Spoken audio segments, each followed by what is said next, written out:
This is the second session of physics. In the last session, we started with the lesson light, reflection and refraction, and this session is continuation of the same topic.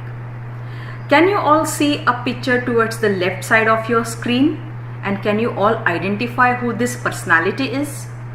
I know many of you might have identified the personality, but some must be having still a question mark.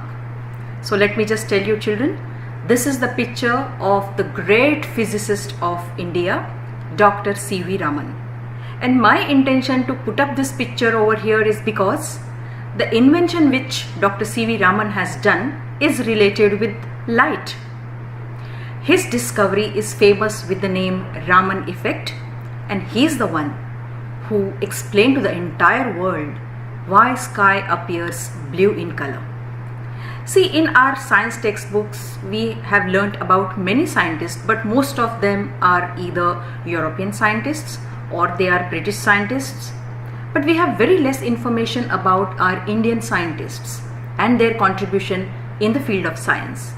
So, I want you all to understand that even Indian scientists have a great contribution in the field of science, and Dr. C.V. Raman is one of them. So with this positive note, let's start today's session and continue with our chapter Light, Reflection and Refraction. So children, in the last session we learnt about spherical mirror. We also learned that spherical mirrors are of two types: concave spherical mirror and convex spherical mirror. In concave spherical mirror, when the rays of light are parallel to each other, after reflection, these rays meet at one point on the principal axis. That point is called as focus of the concave spherical mirror. Since the rays of light converge at one place, this mirror is also called as converging mirror. Whereas in case of the convex spherical mirror, when the rays of light are parallel to principal axis, after reflection, these rays, they diverge, and it appears as if they are diverging from one point which is there on the principal axis. That point is called as focus of convex mirror. Since the rays of light diverge after reflection, so this mirror is also called as divergent mirror. Then we also learnt about the different parts of the spherical mirror. So you can see there on the screen, C is center of curvature of the spherical mirror. P stand for the pole of spherical mirror. F is the focus of the spherical mirror. CP, you can just check out, CP is the radius of curvature of the spherical mirror. PF or FP is the focal length of the spherical mirror, and this line XY is the principal axis of the spherical mirror. Okay, then also I told you about the 4 rules which you will follow for drawing the ray diagram. Now you must be wondering that light is an extended source of light, and when the light comes from the main source, that is from the sun, I mean so many rays of light are coming and falling everywhere, then why Miss is telling us to consider only 4 rays of light? You are right, children. We are considering only 4 rays to draw the ray diagram, and the reason for that is because by using these 4 rays, we will be able to find out the position of the image in a proper manner. That's the reason we follow this rule. Now take a look at only for the concave mirror which rays we will be using for drawing the ray diagram. We will be first using a ray which is parallel to principal axis, and after reflection it will pass through focus. Then we will also make use of this ray which passes through center of curvature, and after reflection it will retraces the same path. We will also make use of this ray which passes through focus F, and after reflection it will be parallel to principal axis. Children, this is the page from your textbook, so you'll get the feeling of looking into your textbook. That was my intention. This is there in the textbook, and when we will meet there in the school after this particular break, definitely we will be looking all the diagrams into the textbook also. So here comes our main topic of the lesson, that is images formed by concave mirror. So what we are going to do is that we will keep the object at different places on principal axis, and then we will observe where on the principal axis the image is formed. We will also observe how the image looks like, what is the size of the image, what is the nature of the image, where the image is formed, what is the position of the image, and this way we will observe for all the position on the principal axis. So here you see I have drawn a concave spherical mirror. P stand for pole, F focus, C is center of curvature. The first case we are considering that the object is placed at infinity. Now infinity means we are placing the object at infinite distance from the mirror. Keep one thing in mind, that if the object is at infinity, we will consider that the rays of light always comes parallel from the object when it is placed at infinity. So rays of light will come parallel to each other and fall on the reflecting part of the mirror, and after reflection all these rays meet at one point, that's focus. Now the place where the reflected rays meet, at that place always we will get the image. Now can you see the image over there? No, it's just a point. Meaning is that if the object is at far distance, if the object is placed at infinity, the image is a point size image. Meaning is that image is highly diminished. It's very, very, very small. It will always be a real and inverted image. Okay? So let's understand the second position of the object. Now we'll keep the object beyond center of curvature.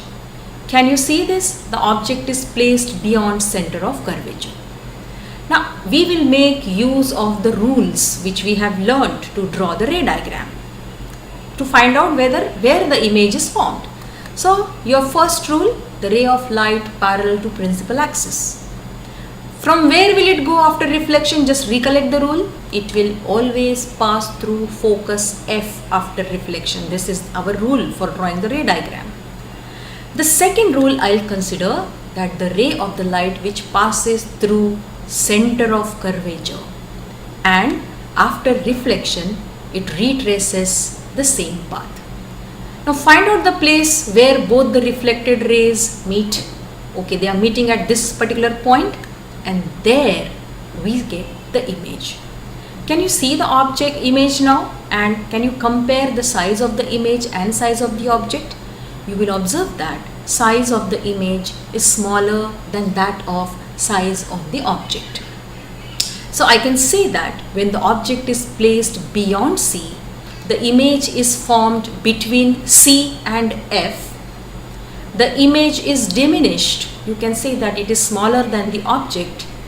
The nature of the image is real and inverted. Right?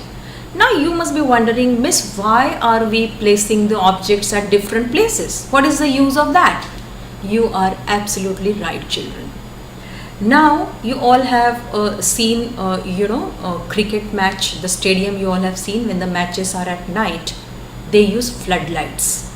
So in floodlights, the position of the source of the light is a bulb.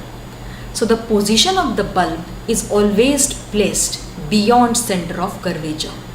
So what are we getting? When this light glows, when it gives the light, we get high intensity light there on the ground. So we see the entire ground illuminated. So in floodlights, the position of the source of the light is beyond C. So when the light glows, we get the intense light there on the ground. The image is formed between C and F. So such kind of arrangement is used in floodlights. Then our next is when the object is at center of curvature. Look at this. The object is placed at center of curvature. So again I will apply my rules to find out where the image is formed. I have no clue where will the image formed. Okay, your first rule, the ray of light is parallel to principal axis. What is coming in your mind after reflection? From where will it go? Yes, it will pass from focus F. Now I'll make the use of the ray which passes through focus F. I told you that out of the 4 rules, we can use any 2 rays. It can be any 2 rays depending upon our convenience, depending upon where the object is placed. Now since the object is placed at C, I cannot make use of the ray which passes through center of curvature. So I have made the use of the ray which passes through focus F. And after reflection, the ray will be parallel to principal axis. So both the reflected rays are meeting at one point over here, and our image should be exactly at that point. Look at this, the image is formed at that point. If you check the image and object, the size of both image and object, you will observe that the image is of the same size of the object, isn't it? The nature of the image is real and inverted. If you see the size of the image is exactly same as that of the object. Now, where are we using this position of the source of the light in our day-to-day life? So the object is placed at center of curvature in case of the projector. Okay, in case of a projector, if we keep the object at C, the image is formed exactly at C. The image is of the same size of the object. Then comes the next position of the object. The object is placed between C and F. So C and F is center of curvature and the focus.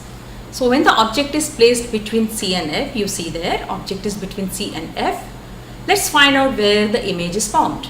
So we'll make the use of our rules. Your first rule, ray of light parallel to principal axis. After reflection, it should pass through focus F. Exactly. We will make use of the second rule, that the ray of light passes through focus F, and after reflection, it is parallel to principal axis. These 2 rays, they meet at one point after reflection, and you can see that the rays are here. Yeah. So at this place, the image is formed. And the image, if you just observe it, look at the size of the image. Isn't it looking larger than the object? Yes. So when the object is placed between C and F, what is the position of the image? It is beyond C, isn't it?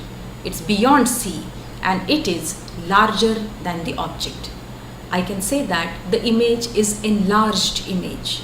So when the object is placed between C and F, image is formed beyond C, image is enlarged image, and the image is real and inverted. Then the next is when the object is placed at focus F. So look at this, the position of the object is at F. Okay, so apply the rules. First rule, parallel to principal axis, and after reflection it should pass from focus F. Up till now, I think all the rules are there in your mind. Now you should be able to recollect when I am talking to you, isn't it? Now the second is the ray of the light passes through the center of curvature, and after reflection it retraces the same path. Now observe, children, can you see the rays of the light meeting at any place? No, they are parallel to each other. So they will go long, they will not meet each other. Meaning is that when the object is placed at focus F, the image is formed at infinity, at infinite distance, because the reflected rays are parallel to each other. And the image is enlarged image, the image is real and inverted. And this particular position of the source of the light we use in case of a torch. Now in torch, the source of light is a bulb, and the bulb is placed exactly at the focus. of the mirror. So when you glow the bulb, when you put your torch on, the light comes out of the torch and the rays of the light are parallel to each other. It goes straight, isn't it? So the position of the bulb in case of a torch is at focus, and the moment you switch on the torch, the rays of the light, they come parallel to each other and they go a very long distance. At the same time, this is also used in case of a headlights. People who are working in coal mines, or some people who have to work in factories, they have to put something on their forehead which gives them the source of light. So that's called as the headlights. So in case of headlights also, the position of the source of light, that is the position of the bulb, is at focus, so that the straight parallel rays can come out of that.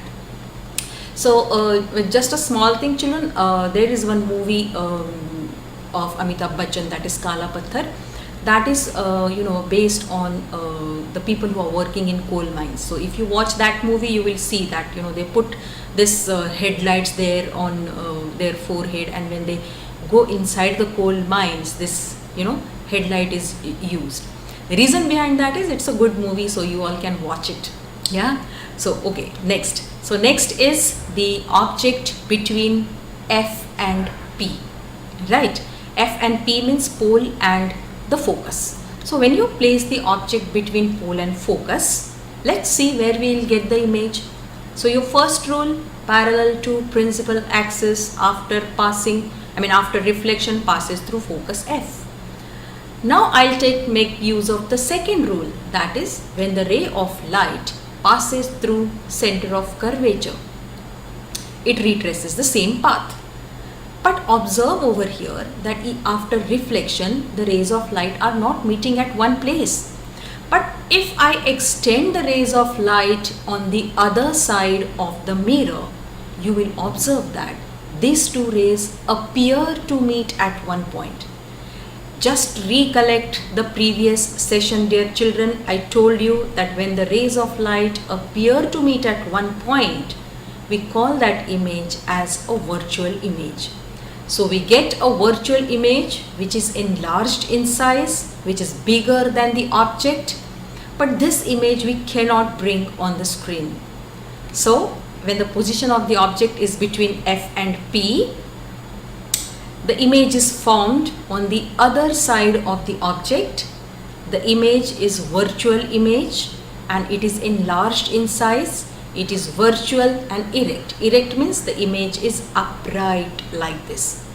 So this is the only position of the object wherein we are getting virtual image. Rest all other position of the object we got real and inverted image. So this is only one different figure in case of the images which we get from the concave spherical mirror. So this type of position of the object we observe in the shaving mirrors. When you look your face into the mirrors, small shaving mirrors, you see a enlarged image into that. So this assembly is used there. You all are aware that the focus of the convex spherical mirror is towards the opposite side of the reflecting surface. Now when the object is placed at infinity, so look at this, when we place the object at infinite distance from the mirror, you can just check out there. So where the image is formed, let's first find out. So I'll make use of the rays. I told you that when the object is at infinite distance from the mirror, the rays of the light, they appear to come parallel to each other. Now you all are aware that in case of a convex mirror, after reflection, these rays of light, they diverge and it appears as if they are emerging from a point which is on the principal axis, and that point is called as focus. So in case of a convex mirror, if the object is at infinity, image is formed at focus F. It is behind the mirror, okay? And when the image is formed behind the mirror, I told you that in that case we call that image as a virtual image. So you can see that all the rays are seem to be coming out from a small point over here. So I can say that in case of a convex spherical mirror, if the object is placed at infinity, image is formed at focus F, image is highly diminished, a point size image, and image is virtual and erect. Now we'll see the other case, that when the object is placed between infinity and pole, this is the pole, this is the reflecting surface of a convex mirror. You place the object anywhere over here, okay, anywhere between pole and from the infinite distance, anywhere you keep the object. So let's keep the object over here. Okay, let's find out where is the image formed. So our first rule, ray of light parallel to principal axis after reflection, in case of a convex mirror, it diverges and it appears as if it is coming out from a point which is there on a principal axis, that is focus. Second ray will make use of this ray which is directed towards the center of curvature. So the ray of light actually will reach till here. It will not pass through the mirror. It is directed towards center of curvature. But from this point, it retraces its same path. If I extend it behind the mirror, it appears as if it is directed towards the center of curvature.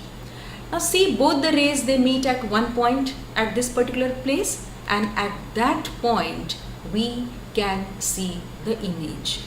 If you compare the size of the image and object, you will observe that the image is smaller in size. But since the image is behind the mirror, what will be the nature of the image? It will be a virtual image.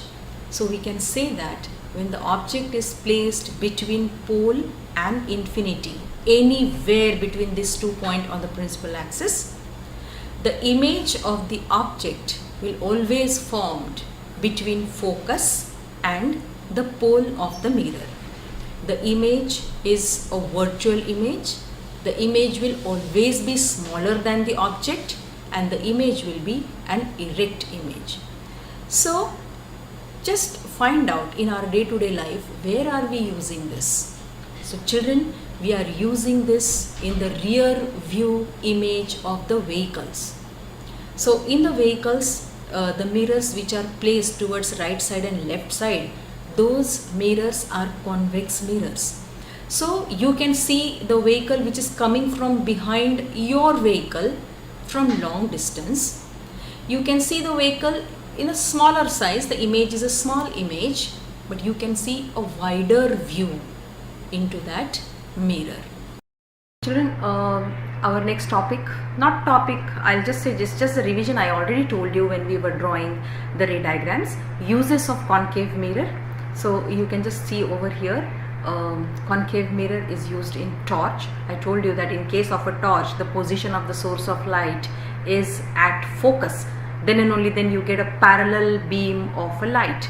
So in torch, the concave mirrors are used. In searchlight also concave mirrors are used. Searchlights are used by the police people also. Then in case of the headlights of the vehicle, also concave mirror is useful. Then shaving mirrors, wherein you get the enlarged image of your face. In shaving mirrors, they are the concave mirrors. Then the mirror used by the dentist, so that the enlarged image of the teeth can be seen by the dentist, there also concave mirrors are used. And again, I told you that concave mirrors are called as converging mirror because after reflection they converge the rays of the light. So due to this property, these concave mirrors are used in solar furnace, because when the rays of the light from the sun falls on this solar furnace, all the rays after reflection, they converge at one particular point and large amount of heat can be generated. So this is how concave mirrors are used in our day-to-day life. So convex mirrors are used as a rear view mirrors in the vehicles. These types of mirrors, they give erect, diminished image of the object. And very special about these mirrors is that they give a wider field view than the plane mirrors. So in the vehicle, the mirrors which are attached to the right and left side of your vehicle, those mirrors, they give you the wider view of the objects which are behind you. Okay, this is your assignment, children. This assignment is based on our today's session, and what all we have learned today. Based on that, you can just make out that I have given you the position of the object in different diagrams, and by using the rules for drawing the ray diagrams, the 4 rules, you have to complete this diagram. Out of the 4 rules, make use of any 2 rules, any 2 rays to complete all these figures and find out where you get the image. So this is your assignment. Please complete that, and see you all in the next session. See you all in the next class of physics. Till then, goodbye and take care.